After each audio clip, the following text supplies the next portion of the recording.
안녕하세요, 라모입니다. 오늘은 성희롱 성추행에 대해서 이야기를 해볼게요.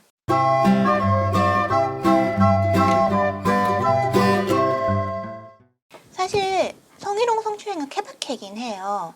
이게 겪는 사람이 있고 안 겪는 사람이 있어요. 그리고 지역에 따라서도 사실 천차만별이에요. 어떤 지역에선 전혀 성희롱 성추행에 대한 걱정 안 하고 다녀야 되고, 어떤 지역에선 정말 하루가 멀다 하고 사건이 벌어지는 지역도 있습니다. 그럼에도 불구하고 우리가 이 정보들을 알고 있어야 하는 이유는, 전혀 아무 정보 없이 여행 가서 사건을 겪는 것보다는 이런 일이 생길 수 있다라고 알고 가는 것이 문제 상황이 생겼을 때 훨씬 대처하기 쉽기 때문입니다. 지난 시간에 캣콜링에 대한 이야기 했었죠. 길 가는데 니하오, 곤니찌와, 칭챙총 뭐 이렇게 부르는 애들, 헤이 뷰티, 섹시, 헤이 베이베 뭐 그러는 애들. 이런 캣콜링은 참된 교육을 시켜주는 것이 가장 좋은데, 그렇게까지는 할 필요는 없고 그냥 무시하고 썩은 표정으로 무시하고 지나가시면 돼요. 근데 문제가 되는 거는 이 사람들이 진짜로 만지는 경우예요. 이 경우는 무시하고 지나가면 절대 안 돼. 이 경우는 화를 내고 소리를 지르고 주변에 도움을 청해야 돼요. 저 같은 경우 어떤 일이 있었냐면, 제가 인도 여행을 할 때였어요. 제가 앞으로도 인도 여행 얘기를 많이 할 건데, 제가 인도를 2번 여행을 했고 3개월, 3개월씩 총 6개월을 여행을 했었거든요. 그러다 보니까 인도에 대해서 얽히는 이야기가 굉장히 많습니다. 어쨌든 그때도 인도였는데, 인도 암리차르에 있을 때 일이었는데, 암리차르 예전에도 한번 얘기한 적 있었을 텐데, 그 시크 교도들이 살고 있는 지역이고, 인도 북부 파키스탄하고 국경이 인접한 지역입니다.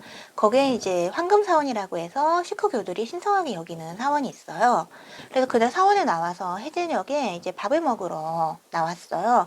식당이 어디 있나 하면서 이렇게 두리번 거리면서 찾는데, 거기가 시장길이었거든요. 사람이 좀 많았어요. 근데 갑자기 누가 제 엉덩이를 이렇게 만지는 거예요. 싶어서 그때는 이제 몸을 돌리면서 반사적으로 그 사람 뺨을 쳤어요. 근데 뺨을 칠 때 이제 철썩하고 잘 때렸으면 좋겠는데, 그때 제가 뺨을 처음 때려봐서 철썩 때리지 못하고 툭 이렇게 뺨을 쳤어요. 어쨌든 소리를 지르면서 뺨을 치긴 쳤어요. 이제 치고 보니까 되게 한 14살 정도 되는, 그러니까 10대 소년이었어요. 시크교는 터번으로 구분을 하는데, 큰 터번은 성인 남성이고, 크기가 클수록 그 사람 지위가 높은 게 돼요. 그리고 이렇게 작은 터번은 어린아이란 뜻이거든요. 그래서 이런 작은 터번을 하고 있는 소년이었어요. 그래서 소리를 지르면서 걔를 툭 때리니까 걔도 이제 깜짝 놀라서 미안하다고 이렇게 제스처를 취하고, 그래서 너 2번 다시 그러지 마 그러면서 제가 이제 으름장을 놓고, 그래서 저는 거기서 끝난 줄 알았거든요. 근데 갑자기 사원 주변에서 건장한 남자들이 한 4명, 5명 나타나더니 걔를 막 발로 밟기 시작하는 거예요. 그 사람들이 누구냐면, 시크교 사원에 가면 그 경비원들이 있어요. 시크교는 힌두 교도들하고 다르게 체격이 굉장히 크고 건장하거든요. 그리고 항상 허리에 칼을 차고 있습니다. 그래서 칼 찬 아저씨들이 와가지고 애를 막 발로 막 때리는 거예요. 근데 저는 정말 사람이 그렇게 얻어 터지는 걸 태어나서 처음 봤거든요. 그래서 이러다가 애가 죽을 것 같은 거예요. 그래서 막 울면서, 눈물샘 터져가지고 막 울면서 그 아저씨들 발에 매달렸어요. 아저씨 때리지 말라고, 얘 죽는다고. 그런 그 사이에 이제 이 소년이 잽싸게 몸을 일으키더니 도망가더라고요.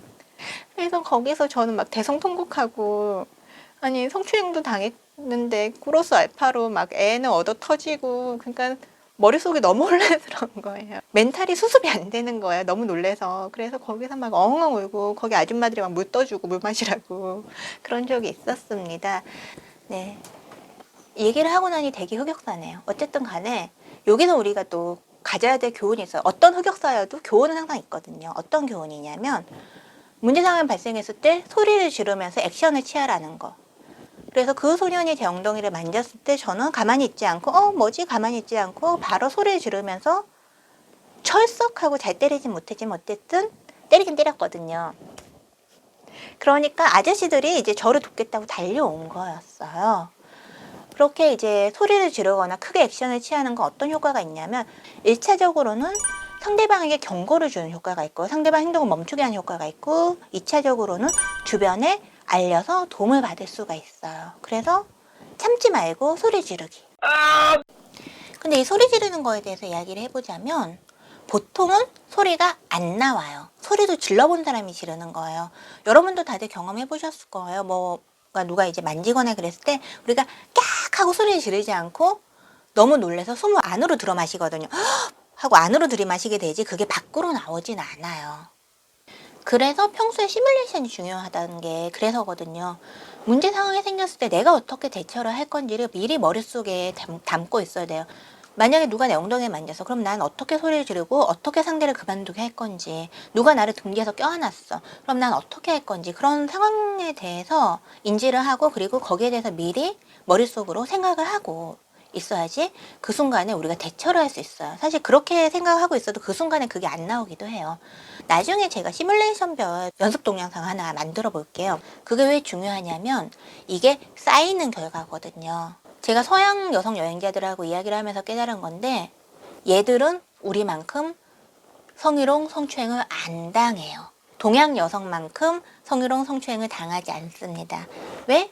이 남자들도 아는 거예요. 서양 여성한테 함부로 성희롱, 성추행 했다가는 문제가 생기는데 동양 여자들은 그냥 참고 가만히 지나가거든요. 그러면 여러분이 남자여도 누굴 건드리겠어요? 동양 여자 건드리죠. 그래서 그런 학습이 점점 쌓여서 계속 동양 여자만 보면 얘네들이 쉽게 생각을 해서 계속 이렇게 성희롱, 성추행을 하는 거거든요. 그래서 그 얘기를 들은 후부터는 저는 그래 니네가 동양 여자 쉽게 봐. 그래. 그렇다고 한국 여자 건드리면 안 되지. 네, 한국 여자 건드리면 된다는 거 보여줘야지. 그런 마음으로 더 난리를 쳤었는데, 왜냐하면 내가 그냥 참고 여기서 내가 그냥 참고 지나가면 얘는 또 다음에 다른 동양 여성 여행자한테 또 그럴 테니까, 다른 한국 여자한테 또 그럴 테니까. 그래서 여러분도 그렇게 문제 상황이 생기면 참지 마세요. 소리 지르고 액션 취하고 주변에 도움을 청하세요. 성희롱, 성추행 얘기가 사실 더 남았어요. 할 얘기가 계속 솟아나는데 이제 찬찬히 풀어나가도록 하고요. 사실 여행에서도 여행을 하다 보면 늘 좋은 순간만 있는 게 아니라 이렇게 안 좋은 일을 겪는 순간들도 있는데 그럴 때 우리가 두려워하거나 위축되지 말고 내가 잘 헤쳐나갈 수 있을 거라는 믿음을 가지고 또 나를 도와줄 사람이 있을 거라는 믿음을 가지고 여행을 계속해 나가셨으면 하는 바람입니다. 그럼 여러분 다음 시간에 만나요. 안녕.